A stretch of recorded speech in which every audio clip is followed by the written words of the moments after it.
De uns tempos para cá, a gente ouve diariamente a expressão velha mídia ou velha imprensa. Tratam-se de veículos de comunicação que deixaram de exercer a sua função básica de informar. Optaram pela parcialidade, viraram militantes de determinadas causas e por isso vêm perdendo a credibilidade junto aos seus públicos, porque acabam trabalhando contra o interesse deles, que é receber uma informação isenta, ouvindo os dois lados da questão para que possam tirar uma conclusão. Além disso, volta e meia publicam notícias falsas e não são taxados de propagadores de fake news pelo consórcio da imprensa, do qual fazem parte. O exemplo mais recente foi o do jornal Folha de São Paulo, que ontem publicou um obituário relatando a morte da rainha da Inglaterra, Elizabeth II. Fake news, que para o tal consórcio é visto apenas como erro, porque pimenta nos olhos dos outros é refresco, né? Se já não acreditavam nas pesquisas publicadas por eles, agora, depois dessa, não dá para acreditar nem nas notícias que publicam. Mas tem uma outra expressão sobre a qual nós vamos falar hoje, que também vem trabalhando contra o cidadão. São os velhos políticos. Os integrantes desse grupo com mentalidade obtusa, que tem gente jovem também no meio, sempre dizem que agem pelo bem das pessoas. Mas, no fundo, querem tutelar todo mundo porque não acreditam na capacidade que os outros têm de tomarem suas próprias decisões. O curioso é que os seus alvos são os mesmos indivíduos capazes de votar e escolher candidatos que fazem de tudo para prejudicar suas vidas em nome de um bem maior, depois de eleitos, é claro. Essa gente acha que pode transformar o Estado em babado cidadão.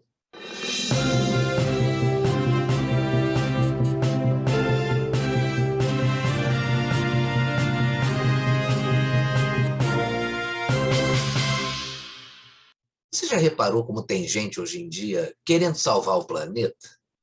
Tem os protetores da camada de ozônio, das florestas, da democracia, das mulheres, dos negros, dos pobres, dos homossexuais e até da saúde dos outros. Essas pessoas só se esquecem que todo homem livre é seu próprio dono. E tem mais uma coisa. Qualquer pessoa tem todo o direito de se prejudicar, comendo, bebendo e até jogando. É claro, se alguém fizer isso, pode até ficar arruinado, mas é um direito que qualquer homem livre tem.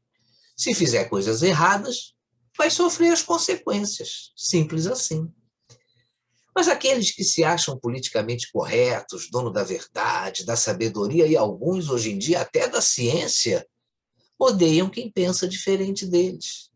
Não acreditam que os outros sejam capazes de pensar.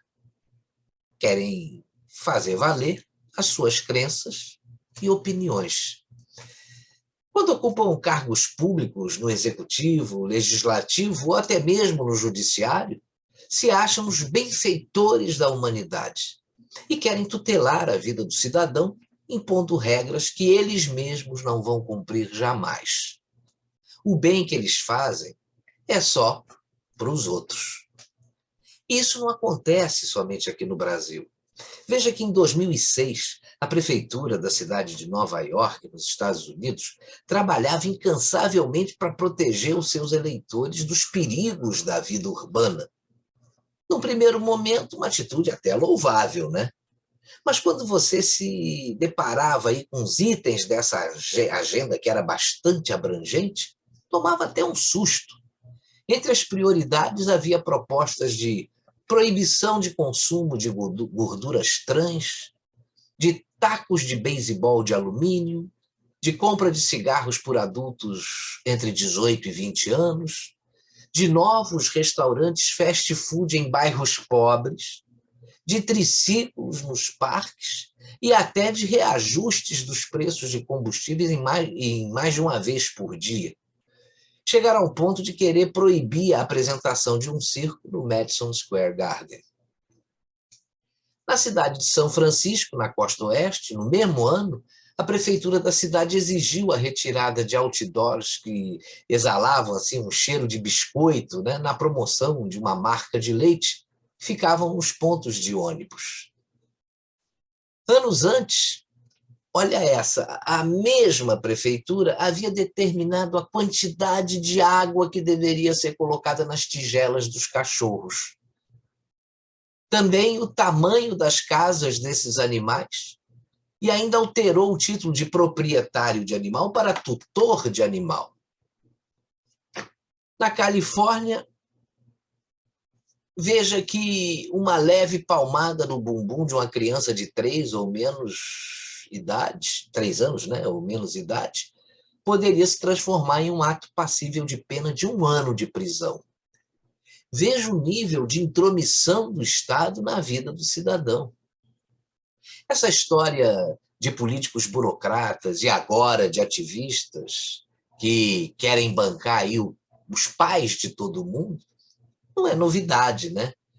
Mas o que é inexplicável é como determinadas sociedades, como a americana, permitiram que essas pessoas assumissem esse papel. Parece que não estavam percebendo, né, como o governo estava sendo invasivo, e nem quando perderam o direito de serem pouco saudáveis, ou então politicamente incorretos, gordos, bêbados ou até mesmo chatos. Muita gente vai achar que o que eu estou falando é tolice, mas essas questões são legítimas. E se a gente não tomar cuidado, nossa liberdade vai sendo tolhida por um grupo de pessoas que se acha babá de todo mundo. Se continuarem nessa linha, nós vamos testemunhar aí uma tirania de bem-estar, totalmente sem valor, que vai rebaixar a nossa liberdade a uma mera aceitação. Veja o que a esquerda e o Supremo estão promovendo com relação à liberdade de expressão no Brasil. Crime de opinião não está tipificado na Constituição nem no Código Penal, e hoje é aplicado sem devido processo legal em parlamentares, ex-parlamentares e jornalistas, né, por um ministro do Supremo. Crime de opinião não existe no Brasil. Não é crime você ter opinião, pensar ou achar alguma coisa. Mas quem deveria ser o guardião da Constituição virou seu agressor. Se isso está acontecendo com pessoas influentes e até com parlamentares, você imagina quando isso chegar na sua hora. Aí você acha que vai ter alguma chance de se expressar livremente quando um iluministro desse ou um opositor de plantão não concordarem com o que você pensa? Para essa gente, o mundo ideal é aquele sem gordura, sem fumantes, sem super cheeseburgers, e só com milho, né? E a base de tofu. E aí realmente estaremos todos full. Faça aí uma retrospectiva e veja que nos últimos anos esse tipo de lei está se proliferando de maneira assustadora. Daqui a pouco vão determinar a quantidade de sol que você vai poder tomar na praia. Vão proibir a colocação de placa de venda no vidro do seu carro para acabar com a deterioração urbana. Eles adoram termos assim, né? Também vão determinar o que você pode consumir ou não quando vai ao mercado, ou multar você porque não limpa o seu quintal ou o interior da sua casa direito.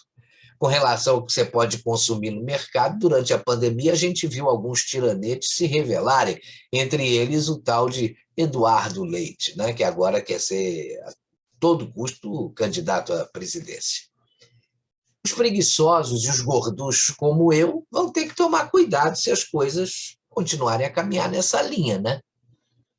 E quando atingir o nosso agro, o orgulho brasileiro, os entendidos daqui a pouco vão determinar o estado e o tamanho dos tomates que vão poder serem comercializados, né? E tem mais. Com a sede de controle que eles têm, eles vão acabar estabelecendo zonas de proibição de amendoim, de chocolate, de refrigerantes, de repente nos vagões, restaurantes de trens ou até mesmo no interior dos aviões. Essa situação de alguns poucos se acharem no direito de tutelar a população é um problema que está crescendo no mundo todo e é perigoso demais. Quanto mais essas pessoas se sentem no direito de criar uma pseudo-sociedade eficiente, subvertendo aí o nosso direito de viver como a gente deseja, mais vão se sentir tranquilos para sabotar os nossos direitos. A felicidade, ou até mesmo a sua busca a qualquer preço, ela está presa aí a dois pilares, que é liberdade e responsabilidade. Qualquer pessoa, para viver, precisa se pautar nesses dois conceitos, que nos dão, inclusive, o direito de errar, de sermos idiotas e até irresponsáveis. Pelo menos costumava ser assim, né? Você quer que isso mude?